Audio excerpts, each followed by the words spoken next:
प्यारे बच्चों, गणित की क्लास में आप सबका एक बार फिर से बहुत स्वागत है। आज की क्लास में हम लोग क्लास 2 में पार्ट 2 के अंतर्गत छोटी बड़ी संख्याओं के बारे में सीखेंगे। बच्चों, जिस दुनिया में हम रहते हैं ये बहुत सुंदर है और विविधताओं से भरी हुई है। इसमें अलग अलग तरह की चीज़ें हैं। अगर हम ध्यान से देखें तो कोई चीज़ आपको बड़ी दिखाई देती है, कोई चीज़ आपको छोटी दिखाई देती है। और छोटी बड़ी चीज़ों का ये जो अंतर है, बहुत बार हम सिर्फ अवलोकन करके ही पता लगा सकते हैं। दो पेड़ों के इन चित्र में, चित्र ए में जो पेड़ बना है वो चित्र बी के पेड़ से ज़्यादा बड़ा है, क्योंकि ये ज़्यादा जगह ले रहा है। इसका मतलब ये पेड़ बड़ा है और ये पेड़ छोटा है। इसी प्रकार अगर हम इन दो टोकरियों की तुलना करें तो लाल वाली टोकरी पीली वाली टोकरी की तुलना में बड़ी है, क्योंकि ये भी ज़्यादा जगह ले रही है। अगर हम इन दोनों गायों में तुलना करें तो भूरी वाली गाय सफ़ेद वाली गाय की तुलना में बड़ी है, या हम ये कह सकते हैं कि सफ़ेद वाली गाय भूरी वाली गाय की तुलना में छोटी है। इसके आगे इन दोनों घरों की तुलना करने पर चित्र ए में जो घर है वो चित्र बी के घर से ज़्यादा बड़ा है। तो इस तरह से सिर्फ अवलोकन करके ही हमने जान लिया कि कौन सी वस्तु छोटी है और कौन सी वस्तु बड़ी है। जिस तरह से चीज़ें छोटी बड़ी होती हैं, उसी तरह से संख्याएं भी छोटी बड़ी होती हैं। और आज की क्लास में हम लोग छोटी बड़ी संख्याओं को पहचानना, उनकी जांच करना और उनका प्रदर्शन करने का तरीका सीखेंगे। हमारे पास टॉफियों के दो समूह हैं। इस समूह में 1, 2, 3, 4 और 5 टॉफियां हैं, और जो दूसरा समूह है उसमें 1, 2, 3, 4, 5, 6, 7 टॉफियां हैं। इसका मतलब ये स्पष्ट है कि इस वाले समूह से इस वाले समूह में 2 टॉफियां ज़्यादा हैं। तो 7 की जो संख्या हुई वो 5 की संख्या से बड़ी हुई। अब सोनी और करीम की बनाई इन झंडियों को देखो। करीम ने 1, 2, 3, 4, 5, 6, 7, 8, 9 करीम ने बनाई हैं 9 झंडियाँ। और सोनी ने कितनी झंडियाँ बनाई हैं? 1, 2, 3, 4, 5, 6, 7, 8, 9, 10, 11। यानी कि सोनी की झंडियाँ करीम की झंडियों से ज़्यादा हैं। सोनी के पास 2 झंडियाँ ज़्यादा हैं। इसका मतलब हुआ कि 11 की जो संख्या है वो 9 की संख्या से बड़ी हुई, क्योंकि वो ज़्यादा वस्तुओं का प्रतिनिधित्व करती है। अब चलो सोनू और मोनू के गुल्लक के सिक्के गिनते हैं। सोनू और मोनू ने अपने गुल्लक में 5 रुपए के बहुत सारे सिक्के रखे हैं। सोनू ने 1, 2, 3, 4, 5, 6 सिक्के रखे हैं, और मोनू ने 1, 2, 3, 4, 5 सिक्के रखे हैं। इसका मतलब अगर हम तुलना करेंगे तो हमें पता चल जाएगा कि मोनू के पास सोनू से 1 सिक्का कम है, यानी मोनू के पास ज़्यादा सिक्के हैं। तो अगर अंकों से हम तुलना करें तो 6 का अंक या 6 की संख्या 5 की संख्या से बड़ी हुई। हम चाहे तो 5 रुपए के सिक्कों को जोड़ करके 5, 10, 15, 20, 25 और 30 6 सिक्के मिला के हुए 30 रुपए। और मोनू के 5 सिक्के मिला के हुए 25 रुपए। इसका मतलब सोनू के पास जो पैसों का खजाना है वो मोनू के पैसों के खजाने से ज़्यादा बड़ा है। यहाँ हम लोगों ने गिन करके पता लगाया कि कौन सी संख्या बड़ी है और कौन सी संख्या छोटी है। लेकिन जब संख्याएं गिनने से ज़्यादा हो जाती हैं, या जब हम थोड़ी बड़ी संख्याओं की बात करते हैं, तो हम छोटा या बड़ा का पता लगाने के लिए स्थानीय मान का प्रयोग करते हैं। अभी हम पहले ये सीखेंगे कि छोटा या बड़ा बड़ी जो संख्याएं हैं उन संख्याओं को हम दिखाएंगे कैसे। और इसके लिए बहुत सारे संकेत हैं। गणित में हम बहुत सारे संकेतों का या बहुत सारे चिन्हों का प्रयोग करते हैं। जैसे हम क्लास में भी बहुत सारे संकेतों का प्रयोग करते हैं। जैसे जब मैं मुंह पे उंगली रखती हूँ तो उससे तुम क्या समझते हो? उससे तुम समझते हो कि मैम चुप रहने के लिए कह रही हैं। वैसे ही ये एक संकेत है जिससे तुमने एक अर्थ निकाला। ठीक उसी प्रकार छोटे या बड़े होने का संकेत या चिन्ह जो है वो ये है। ये जो चिन्ह आप देख रहे हैं, ये चिन्ह छोटे या बड़े होने का प्रतिनिधित्व करने के लिए या दिखाने के लिए हम लोग इस्तेमाल करते हैं। और इसकी तुलना इस चिड़िया के खुले हुए मुंह से की जा सकती है। इस चिड़िया का खुला हुआ मुंह बिल्कुल इस चिन्ह के जैसे आपको दिखाई देगा। और यहाँ एक चीज याद करना और भी सरल हो जाता है कि चिड़िया का मुंह यानी कि चिन्ह का मुंह हमेशा बड़ी संख्या की ओर खुलेगा। तो यहाँ पर ये हो गया बड़े होने का चिन्ह, और यहाँ की तरफ हम हमेशा बड़ी संख्या को दिखाते हैं और नुकीले हिस्से की तरफ हम हमेशा छोटी संख्या को दिखाते हैं। यहाँ पर हमने दो संख्याएं ली हैं, 25 और 30। अब इन दोनों की तुलना करके हम चिन्ह का प्रयोग करके देखेंगे। इन दोनों की तुलना करने के लिए सबसे पहले हम ये ध्यान देंगे कि जब हम स्थानीय मान से संख्याओं की तुलना करते हैं या जांच करते हैं तो हम हमेशा बाईं तरफ से शुरुआत करते हैं। इसका कारण ये है कि इससे हमारा जो तरीका है जांच करने का वो छोटा हो जाता है, या ये कहें कि हमें जल्दी उत्तर मिल जाता है। यहाँ पर बाईं तरफ का पहला अंक है 2। 25 की संख्या में बाईं तरफ का पहला अंक हो गया 2, और स्थानीय मान के अनुसार इसका मान हो गया 20। यानी ये 2 दहाइयों का प्रतिनिधित्व करता है, 2 दहाइयों का। और दूसरी संख्या में दहाई के स्थान पर है 3, यानी ये 3 दहाइयों का प्रतिनिधित्व करती है, 30 की संख्या को का प्रतिनिधित्व करती है। तो आपको ये बहुत स्पष्ट है कि जिस संख्या में 3 दहाइयां हैं वो उस संख्या से बड़ी होगी जिसमें 2 दहाइयां हैं। इसका मतलब 30 बड़ा है 25 से। ये आपने शब्दों में लिख दिया कि 30 बड़ा है 25 से, और चिन्ह के रूप में दिखाना है तो क्या याद रखेंगे? चिन्ह का मुंह हमेशा बड़ी संख्या की ओर खुलेगा। इसका मतलब कि 30 बड़ा है 25 से। आपने चिन्ह को ऐसे रख दिया, तो ये चिन्ह से भी आपने दिखा दिया। इसी बात को हम चाहें तो उलट के भी कह सकते हैं। अगर 30 बड़ा है इसका मतलब ये हो गया कि 25 छोटा है। तो 25 को छोटा दिखाने के लिए हम चिन्ह को उल्टा करके प्रयोग करेंगे, यानी कि चिन्ह का जो नुकीला वाला हिस्सा है वो 25 की तरफ रख देंगे। कैसे पढ़ेंगे? 25 छोटा है 30 से, और चिन्ह के रूप में हम इसको इस प्रकार से दिखाएंगे, यानी कि 25 छोटा है 30 से।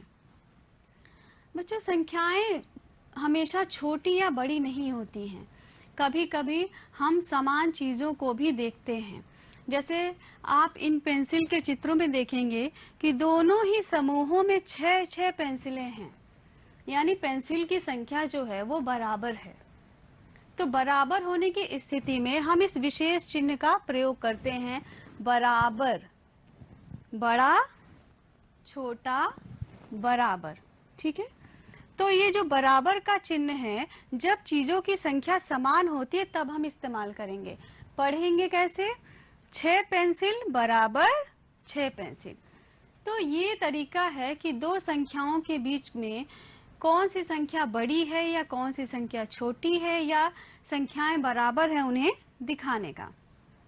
अब हम 3 अंकों की एक संख्या पर इसका प्रयोग करेंगे। हमने संख्या ली है 250 और 205। क्योंकि ये 3 अंकों की संख्या है तो इसमें इकाई, दहाई और सैकड़ा, इन तीनों ही स्थानों पे अंक होंगे। तो बाईं तरफ से शुरुआत करें तो पहला अंक पहली संख्या का है 2, ठीक है। तो सैकड़े के स्थान पर 2 है, यानी इस संख्या में 2 सैकड़े आए हैं, 200। तो इसका स्थानीय मान कितना हो गया? 250 में 2 का स्थानीय मान हो गया 2। दूसरी जो संख्या है उसमें भी सैकड़े के स्थान पर 2 आ गया है, इसका मतलब उसमें भी 2 सैकड़े हैं, तो उसका भी स्थानीय मान 200 हुआ। यहाँ पर हमने देखा कि सैकड़े के स्थान की जब हमने यहाँ पर तुलना की तो दोनों में ही जो अंक आए वो बराबर थे, यानी वहां भी सैकड़े के स्थान पर 2 है, यहाँ भी 2 है, स्थानीय मान के अनुसार वो भी 200 है और ये भी 200 है, तो दोनों बराबर हो गए। इसका मतलब जब हमने सैकड़े के स्थान की तुलना की तो हम ये नहीं पता लगा पाए कि इन दोनों संख्याओं में कौन सी बड़ी संख्या है, इसलिए हम अगले स्थान की तरफ चलेंगे। अगला स्थान है दहाई का। पहली संख्या में दहाई के स्थान पर है 5, यानी कि 5 दहाइयां 50। 5 दहाइयां किसके बराबर हो गई? 50, यानी कि 250 में दहाई के स्थान पर मौजूद 5 का स्थानीय मान कितना हो जाएगा? 50 हो गया। और 205 में दहाई के स्थान पर क्या है? 0 है, और 0 दहाई का मतलब वो उसकी वैल्यू जो है या उसका मान जो है वो 0 है। अब ये बहुत स्पष्ट है कि 50 की संख्या 0 से बहुत बड़ी है, इसका मतलब हमें अपना उत्तर मिल गया है कि 250 205 से बड़ी संख्या है, इसलिए 250 बड़ा है 205 से। और चिन्ह के रूप में कैसे दिखाएंगे?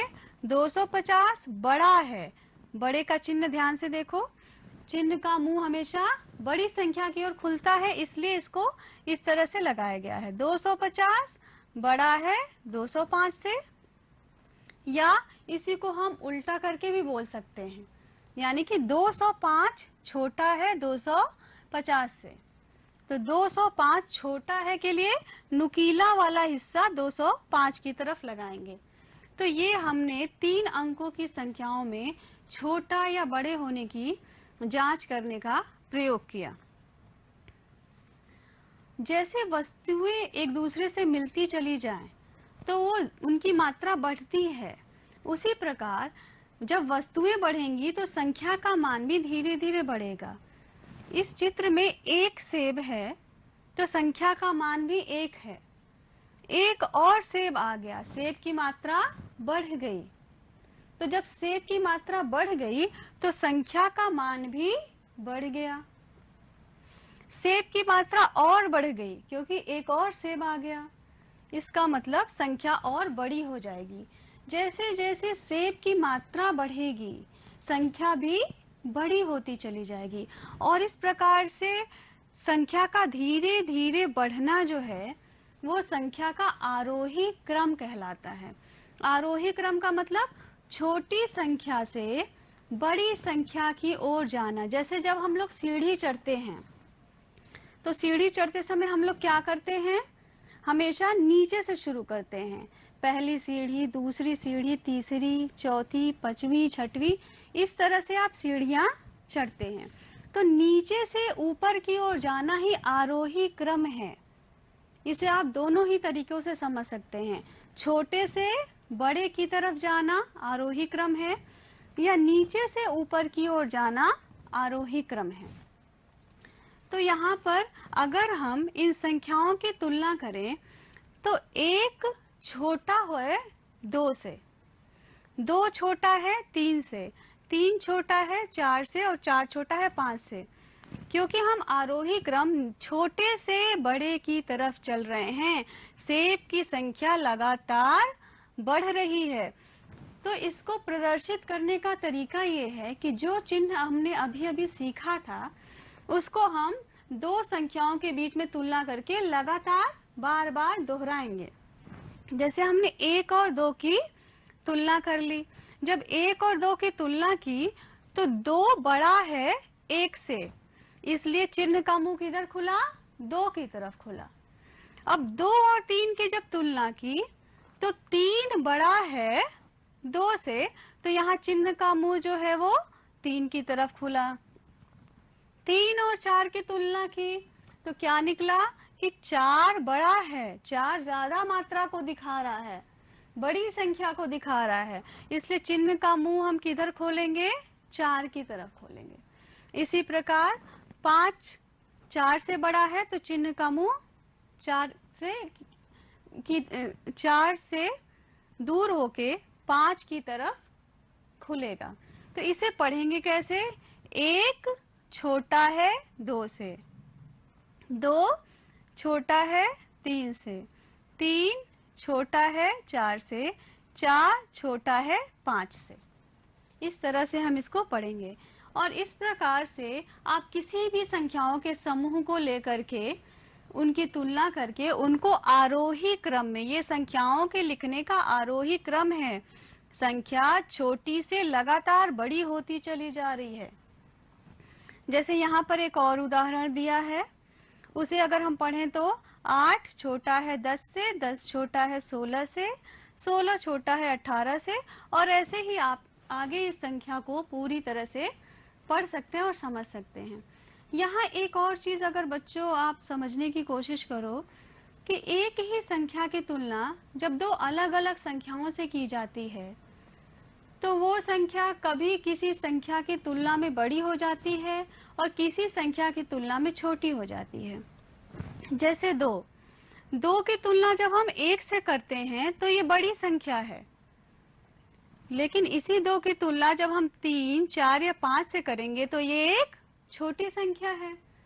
तो संख्या का छोटा या बड़ा होना इस बात पर निर्भर करता है कि उसकी तुलना हम किस संख्या से कर रहे हैं।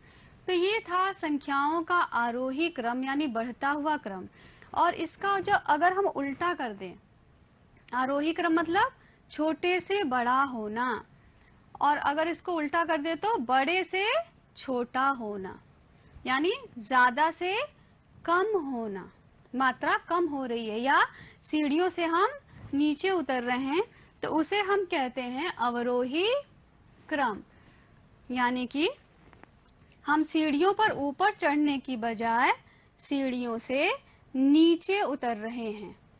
ठीक है, अगर आप ध्यान से देखें तो यहाँ पर आपको सबसे बड़ी संख्या दिखाई देगी ऊपर, और नीचे उससे छोटी, उसके बाद उससे छोटी, फिर ऐसे ही संख्याएं धीरे धीरे और छोटी होती चली जाएंगी।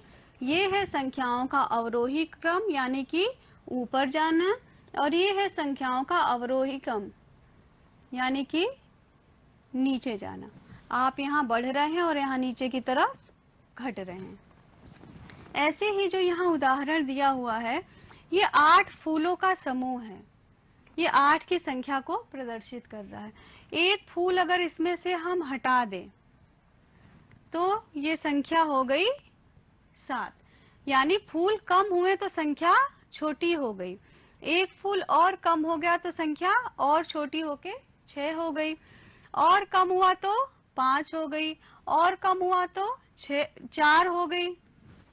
जैसे जैसे फूलों की मात्रा कम हो रही है वैसे वैसे संख्याएं छोटी होती चली जा रही हैं, और इस घटती क्रम को हम कहते हैं अवरोही क्रम। और अगर इसे हमें चिन्ह के साथ दिखाना हो तो हम 2 संख्याओं की तुलना करेंगे और पाएंगे कि 8 जो है वो 7 से बड़ा है, क्योंकि इसमें फूलों की संख्या अधिक है। तो क्या करेंगे, हम इसे इस प्रकार प्रदर्शित करेंगे, 8 बड़ा है 7 से, 7 बड़ा है 6 से, क्योंकि 7 में फूलों की संख्या ज्यादा है और 6 में फूलों की संख्या कम है। इसी प्रकार 6 और 5 की तुलना करें तो 6 में फूलों की संख्या 5 की तुलना में ज्यादा है, इसलिए 6 5 से बड़ी संख्या है। इसे पढ़ने के लिए हम इस तरह पढ़ेंगे, 8 बड़ा है 7 से, 7 बड़ा है 6 से, 6 बड़ा है 5 से, 5 बड़ा है 4 से, और 4 बड़ा है 3 से। तो ये लगातार फूलों की संख्या कम हो रही है, वस्तुओं की मात्रा लगातार कम हो रही है, इसलिए ये क्या है, अवरोही क्रम है। इसे हम किसी भी दूसरी संख्या में प्रयोग करके इसको हम पढ़ सकते हैं, या वही उदाहरण जो इसके पहले हमने लिए थे उसमें भी हम अवरोही क्रम में संख्याओं को सजा सकते हैं और उन्हें पढ़ सकते हैं। संख्याओं के बढ़ने का क्रम और संख्याओं के घटने का क्रम आपने समझ लिया। और संख्याएं जब बढ़ती हैं तो संख्या के ठीक बाद की जो संख्या होती है उसे हम उस संख्या की अनुवर्ती संख्या कहते हैं। अनुवर्ती माने ठीक बाद की संख्या। और इसे प्राप्त कैसे करते हैं, उस संख्या में एक जोड़ दिया जाए तो हमें अनुवर्ती संख्या प्राप्त हो जाएगी। यानी कि 290 की अनुवर्ती संख्या क्या है, 290 में एक जोड़ दें तो 291 हो गया। तो 291 290 की अनुवर्ती संख्या है।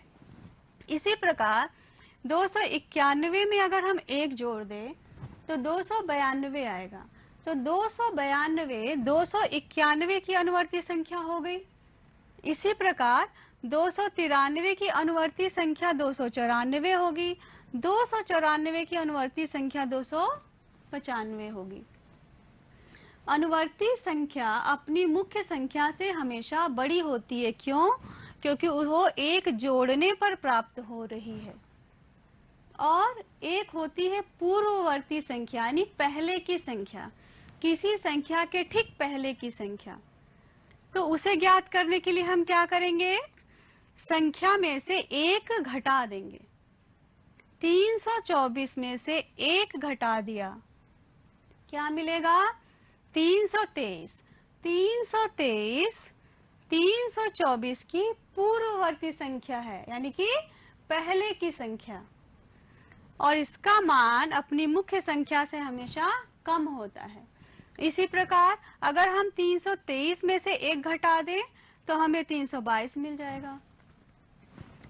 322 323 की क्या होगी, पूर्ववर्ती संख्या। 322 में से एक घटा दें 321 मिल जाएगा। 321 क्या है, 322 की पूर्ववर्ती संख्या। 321 में से एक घटा दें 320 मिल गया। 320 321 की क्या है, पूर्ववर्ती संख्या।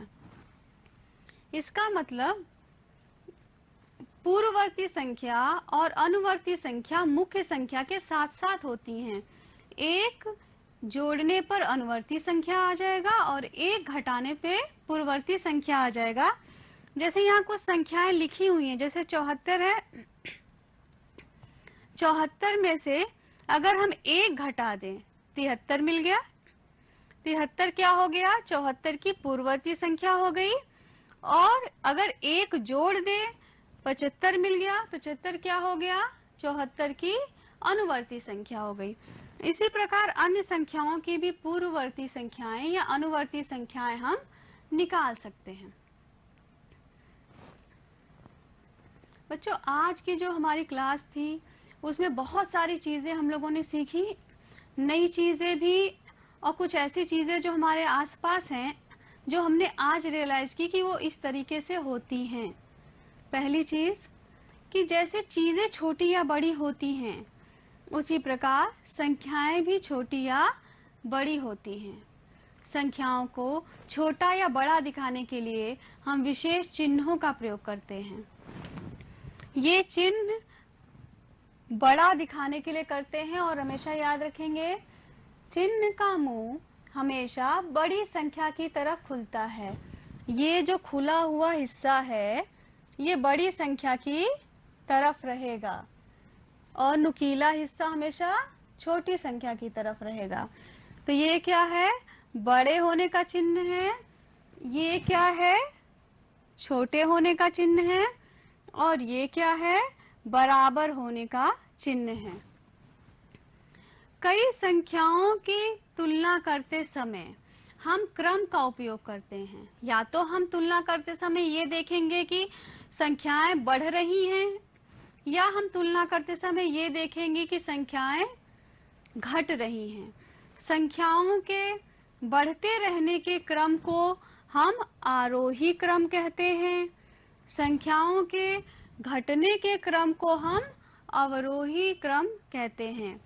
यानी कि छोटे से बड़ा होना आरोही है, बड़े से छोटा होना अवरोही है। किसी संख्या की अनुवर्ती संख्या यानी उसके ठीक बाद आने वाली संख्या प्राप्त करने के लिए हम संख्या में हमेशा 1 जोड़ते हैं। अनुवर्ती संख्या मुख्य संख्या से हमेशा बड़ी होती है। किसी संख्या की पूर्ववर्ती संख्या प्राप्त करने के लिए हम संख्या में से हमेशा 1 घटा देते हैं। पूर्ववर्ती संख्या हमेशा मुख्य संख्या से छोटी होती है। और इन सभी जो अवधारणाएं हैं या जो चीजें आज हमने क्लास में सीखी हैं, इन पर आधारित कुछ गृह कार्य भी हैं जो हम लोग करेंगे और इसको हम आपको समझा देंगे कि इसमें आपको कैसे कैसे करना है। गृह कार्य का जो दूसरा प्रश्न है, ये सारे प्रश्न आपको आपकी गिनतारा पुस्तक के पेज नंबर 19 पर मिलेंगे। प्रश्न संख्या 2 में कुछ संख्याओं के समूह दिए हुए हैं। इन समूहों के बीच में हमें ये जांच करके कि कौन सी संख्या बड़ी है, कौन सी संख्या छोटी है, हमें उचित चिन्ह लगाना है। जैसे 750 और 39, इन दोनों में कौन सी संख्या बड़ी है? जो संख्या बड़ी होगी उसमें चिन्ह लगाएंगे। चिन्ह लगाते समय ध्यान देंगे कि संख्या जो बड़ी होगी उसकी तरफ चिन्ह का मुंह हमेशा खुला रहेगा। प्रश्न संख्या 3 में 2 समूह दिए हुए हैं और दोनों समूह में कुछ संख्याएं दी हुई हैं। इन संख्याओं को हम आरोही क्रम में यानी बढ़ते हुए क्रम में लिखेंगे। यानी सबसे पहले सबसे छोटी वाली संख्या, फिर उससे बड़ी संख्या, फिर उससे बड़ी संख्या, फिर सबसे बड़ी संख्या। इसी प्रकार प्रश्न संख्या 4 में हमें अवरोही क्रम में लिखना है, यानी बड़ी संख्या से छोटी संख्या की तरफ आना है। तो सबसे पहले सबसे बड़ी वाली संख्या लिखेंगे, फिर उससे छोटी, फिर उससे छोटी, फिर सबसे छोटी। प्रश्न संख्या 5 में 2 संख्याएं हैं, 426 और 730। इनकी अनुवर्ती संख्या लिखना है आपको और पूर्ववर्ती संख्या भी लिखना है। यानी संख्या में 1 जोड़ना है और 1 घटाना है। इस प्रकार से आप ये पूरा होमवर्क पूरा करेंगे और मुझे बहुत आशा है कि आज की क्लास आपके लिए बहुत उपयोगी होगी। अगली क्लास तक नमस्कार।